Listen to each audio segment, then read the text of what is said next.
নমস্কার, আমি শুভ্রকান্তি চ্যাটার্জি। আমার ইউটিউব চ্যানেল সেলেস্টিয়াল ইনবক্সে প্রথমেই আপনাদের সকলকে স্বাগত জানাচ্ছি। আমাদের এই বছর অর্থাৎ 2024 সাল প্রায় শেষের পথে এবং আর কিছুদিনের মধ্যেই আমাদের নতুন বছর অর্থাৎ 2025-এর সূচনা হতে চলেছে।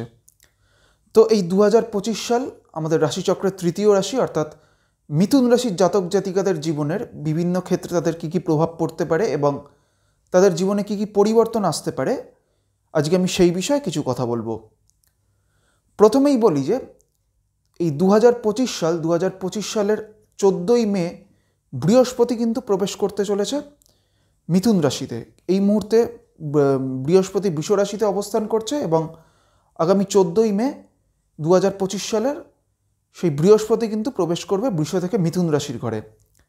তাই আগামী 14ই মের পরবর্তী সময়টা থেকে কিন্তু মিথুন রাশির জাতক জাতিকাদের জীবনে কিন্তু বিভিন্ন ক্ষেত্রে একটা পজিটিভ ভাইব কিন্তু আসবে এবং তার সাথে সাথে মিথুন রাশির জাতক জাতিকাদের জীবনে একটা স্টেবিলিটিও কিন্তু আসবে।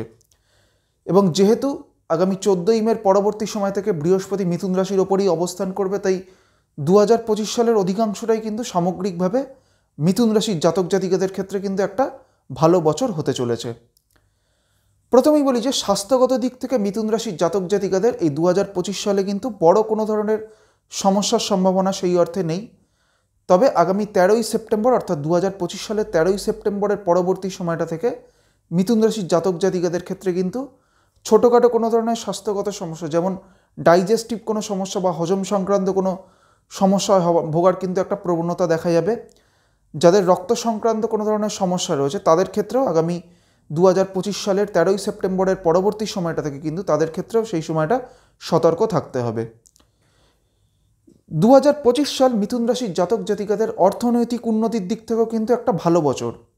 বিশেষ করে বছরের দ্বিতীয়ার্ধ সময়টা অর্থাৎ জুন মাসের পরবর্তী সময়টা থেকে কিন্তু মিথুন রাশির জাতক জাতিকাদের আর্থিক উন্নতি কিন্তু তাদের ক্ষেত্রে একটা ধীরে ধীরে আর্থিক উন্নতির সম্ভাবনা দেখা যাবে। এবং এর পাশাপাশি মিথুন রাশির জাতক জাতিকাদের কর্মজীবনের দিক থেকেও এই 2025 সালে তাদের কর্মজীবনে একাধিক পরিবর্তন আসারও একটা সম্ভাবনা থাকবে এবং 2025 সাল পুরোটাই কিন্তু মিথুন রাশির জাতক জাতিকাদের কর্মজীবনের দিক থেকে একটা সামগ্রিকভাবে একটা ভালো বছর হতে চলেছে। এই বছর 2025 সাল কিন্তু এই আসন্ন 2025 সাল কিন্তু মিথুন রাশির জাতক জাতিকাদের একটা কর্মজীবনে বা কর্মক্ষেত্রে একটা পদোন্নতির কিন্তু সম্ভাবনা থাকবে। এর পাশাপাশি মিথুন রাশির জাতক জাতিকারা যারা কোনো ধরনের ব্যবসার সাথে যুক্ত হয়ে রয়েছেন তাদের ক্ষেত্রেও এই 2025 সালের দ্বিতীয়ার্ধের পর থেকে অর্থাৎ জুন মাসের পরবর্তী সময় থেকে তাদের ব্যবসায়িক ক্ষেত্রেও একটা উন্নতির সম্ভাবনা কিন্তু দেখা যাবে। মিথুন রাশির জাতক জাতিকাদের ক্ষেত্রে পারিবারিক দিক থেকেও 2025 সাল একটা সামগ্রিকভাবে ভালো বছর। 2025 সাল মিথুন রাশির জাতক জাতিকাদের পারিবারিক দিক থেকে পারিবারিক সুখ সমৃদ্ধি বৃদ্ধির কিন্তু একটা সম্ভাবনা থাকবে।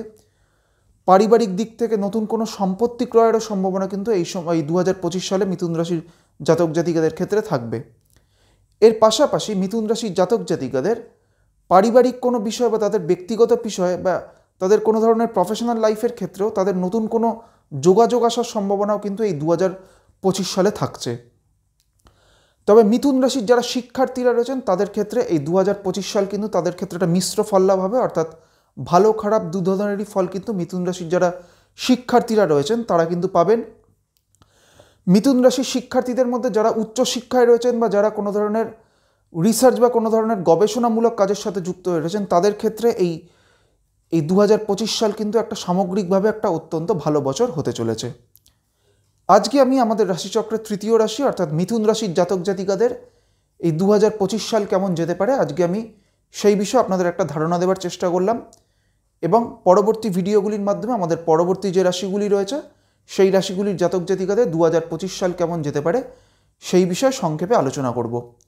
সবশেষে এটাই বলবো, আপনারা সকলে খুব ভালো থাকুন এবং সুস্থ থাকুন এবং আমাদের নতুন বছর অর্থাৎ 2025 সাল সকলের জন্য একটি অত্যন্ত ভালো বছর হয়ে উঠুক এটাই প্রার্থনা করি। নমস্কার।